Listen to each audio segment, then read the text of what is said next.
Vamos falar sobre Josué capítulos 12, 13 e 14. Uma coisa que eu queria chamar sua atenção, mesmo no capítulo 11 e aqui continuando no 12, ele fala sempre Moisés, servo do Senhor, ou Moisés, meu servo. Então, depois de morto, esse é o título que Deus dá para Moisés. Isso é repetido várias vezes no livro de Josué. E olha que coisa interessante, no início do capítulo 13, Deus chama Josué de velho. Isso é muito raro nas Bíblias, é muito raro na Bíblia isso acontecer, eu achei, chamou minha atenção. Deus falou assim, Josué, você está velho. O que você faz quando Deus te chama de velho? Então veja o que Josué fez. Deus deu de entender para Josué que ele já tinha terminado o trabalho de fazer lutas, de guerras, de vencer inimigos, e explicou para ele, você já está velho, ainda tem muita terra para ser conquistado, mas isso é para outras pessoas fazerem, não é para você. E você agora tem a tarefa de dividir a terra. Se dedica a isso. É muito importante, quando a gente alcança certa idade, a gente entender quando é para parar de fazer certas atividades que você vinha fazendo com sucesso e começar a fazer aquilo que Deus quer que você faça antes de terminar a sua carreira. É muito importante atender a voz de Deus. Então essa é a resposta à pergunta. O que você faz quando Deus te chama de velho? Entenda o que é para parar e entenda o que é para você começar a fazer, porque tem serviço para ser feito, para ser terminado antes que você morra. Então é muito importante prestar atenção nisso aí. Ele fala aqui sobre Levi, toda vez que ele vai dividir a herança, ele fala que Levi não tem herança, o Senhor é sua herança. Outras vezes ele fala os sacrifícios do Senhor são sua herança. Outra vez ele fala o sacerdócio do Senhor é sua herança. Então Levi não era para ficar distraído com trabalho material, com terras, gado e tanta coisa, tentando ganhar a vida. Levi devia ser sustentado pelas outras tribos e se dedicar ao trabalho do Senhor e comer dos sacrifícios e das ofertas que o povo dava para Deus. E aqui tem também um detalhezinho muito interessante que eu queria que vocês prestassem atenção, que é o seguinte. Em Josué capítulo 13, versículo 21, ele diz que todo o reino de Sião foi entregue para a tribo de Ruben. Já no versículo 27, ele fala o resto do reino de Sião foi dado para Gade.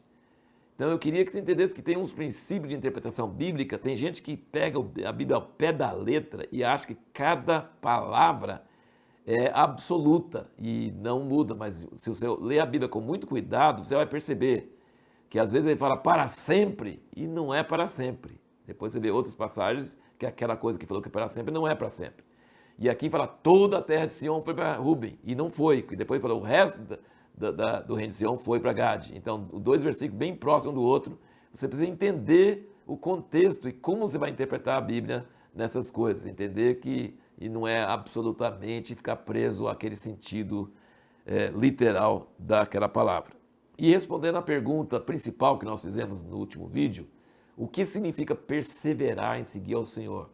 Porque aqui Caleb chega para Josué e fala, olha, eu trouxe resposta naquela época como eu sentia no coração. Que resposta que ele sentia no coração? Que tinha gigante, que tinha cidades altas, fortes, mas que Deus ia dar a vitória. Caleb não fez isso para ganhar média, ele fez isso porque tinha no coração. E depois Deus sempre fala de Caleb, e aqui nesse capítulo 14 de Josué fala isso umas 3 vezes, que Caleb perseverou em seguir ao Senhor. Ele e Josué foram os únicos sobreviventes daquela geração. Por que eles sobreviveram? Foram só os dois? Porque eles perseveravam em seguir ao Senhor. O que significa perseverar em seguir ao Senhor? Eu fui olhar o original e não significa perseverar em si, mas acaba tendo esse resultado. Mas não significa que ele servia ao Senhor de todo o coração.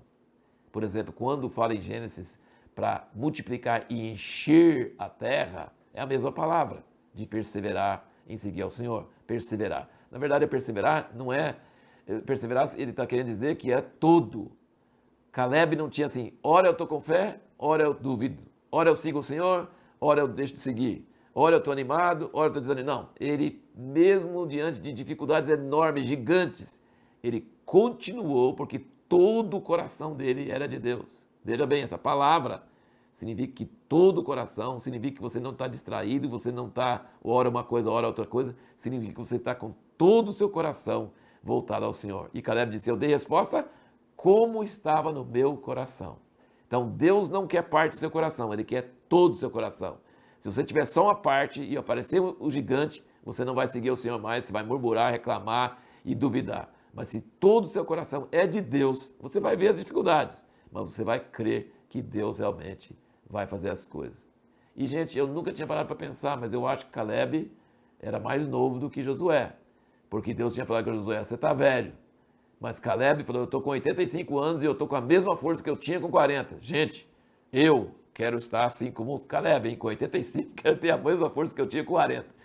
Mas você já pensou? Caleb ainda queria vencer aquele gigante e depois fala que ele venceu o gigante, com 85 anos.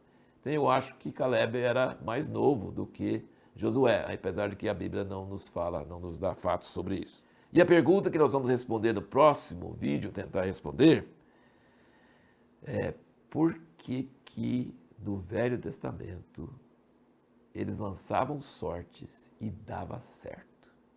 Toda vez que eles lançavam sorte diante de Deus, batia certinho. E por que no Novo Testamento não se lança sortes? Não é para lançar sortes mais?